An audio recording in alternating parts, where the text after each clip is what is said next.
સુરત મહાનગરપાલિકાની ચૂંટણીમાં 120માંથી 115 બેઠકો જીતીને ભાજપે ઇતિહાસ રચ્યા બાદ હવે મેયર, સ્થાયી સમિતિ ચેરમેન, ડેપ્યુટી મેયર, શાસક પક્ષ નેતા અને દંડક જેવા 5 અગત્યના હોદ્દાઓ માટે સેન્સ પ્રક્રિયા યોજાઈ છે. પ્રદેશ સંગઠન દ્વારા નિયુક્ત કરાયેલા 3 નિરીક્ષકો ઉધના સ્થિત શહેર ભાજપ કાર્યાલય ખાતે પહોંચીને અપેક્ષિતોના મત લીધા હતા. પાર્ટી માટે વિવિધ સમાજ, ભૌગોલિક વિસ્તારો અને અનુભવી તથા નવા ચહેરાઓ વચ્ચે સંતુલન સાધવાની મોટી કસોટી છે. સુરત મહાનગરપાલિકામાં ભાજપના ભવ્ય વિજય બાદ ભાજપ કાર્યાલય ખાતે જ્યારે નિરીક્ષકો સેન્સ પહોંચ્યા હતા ત્યારે નિરીક્ષકો માત્ર મેયર પદ માટે જ નહીં પરંતુ mayor, deputy mayor, standing committee chairman અને શાસક પક્ષના નેતા એમ કુલ 4 મુખ્ય પદો માટે સેન્સ લઈ રહ્યા હતા. પેનલ થયા બાદ પ્રદેશ કારોબારી આ નિર્ણય લેશે. નિરીક્ષકો દ્વારા લેવામાં આવેલ સેન્સ બાદ એક રિપોર્ટ તૈયાર કરવામાં આવશે. રિપોર્ટના આધારે સંભવિત ઉમેદવારોની પેનલ બનાવવામાં આવશે. 3 નિરીક્ષકોની ટીમ સુરતમાં તૈનાત કરવામાં આવી છે. સુરતમાં આગામી પદાધિકારીઓની પસંદગી માટે ભાજપ પ્રદેશ દ્વારા 3 અનુભવી નિરીક્ષકોની નિમણૂક કરવામાં આવી, જેમાં શબ્દ શરણ બ્રહ્મભટ્ટ, જાનવી વ્યાસ અને માજી પ્રદેશ મંત્રી તેમજ પૂર્વ ધારાસભ્ય મયુર રાવલ સમાવેશ થાય છે. આ 3 નિરીક્ષકો ભાજપ કાર્યાલય ખાતે બેસી શહેરના વિવિધ સ્તરોના હોદ્દેદાર અને ચૂંટાયેલા પ્રતિનિધિઓ પાસેથી મંતવ્યો મેળવી રહ્યા છે. સુરત મહાનગરપાલિકામાં ભાજપને 115 બેઠકો સાથે સ્પષ્ટ બહુમતી મળી હોવાથી દાવેદારોની સંખ્યા પણ મોટી છે.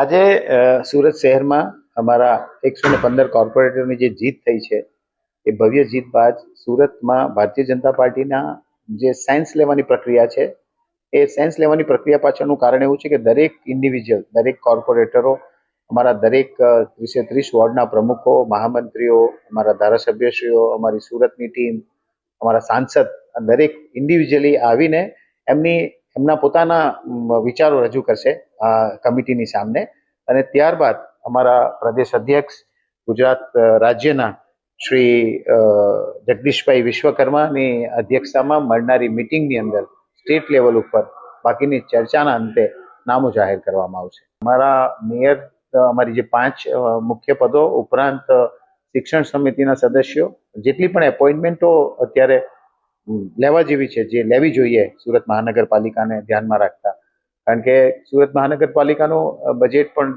11,000 કરોડ પ્લસ છે. એ સંજોગોમાં અમે ઈચ્છીએ છીએ કે આ સેન્સ પ્રક્રિયા દ્વારા સારામાં સારા વ્યક્તિઓને આપણે એપોઇન્ટ કરીએ, જેથી કરીને સુરત શહેરનો વિકાસ, કે જે વિકાસના નામ ઉપર આજે ભારતીય જનતા પાર્ટીને સુરત શહેરના પ્રજાજનોએ ખોબે મત આપ્યા છે. તો એ વાતને પણ અમે ધ્યાનમાં રાખીને સુરત શહેરના વિકાસ, સુરત શહેરની સમૃદ્ધિ, સુરત શહેરની સ્વચ્છતા, આ દરેક વિષયોને ધ્યાનમાં રાખીને સારામાં સારી ટીમ સુરત શહેરને મળે એની કાળજી લેવામાં આવશે.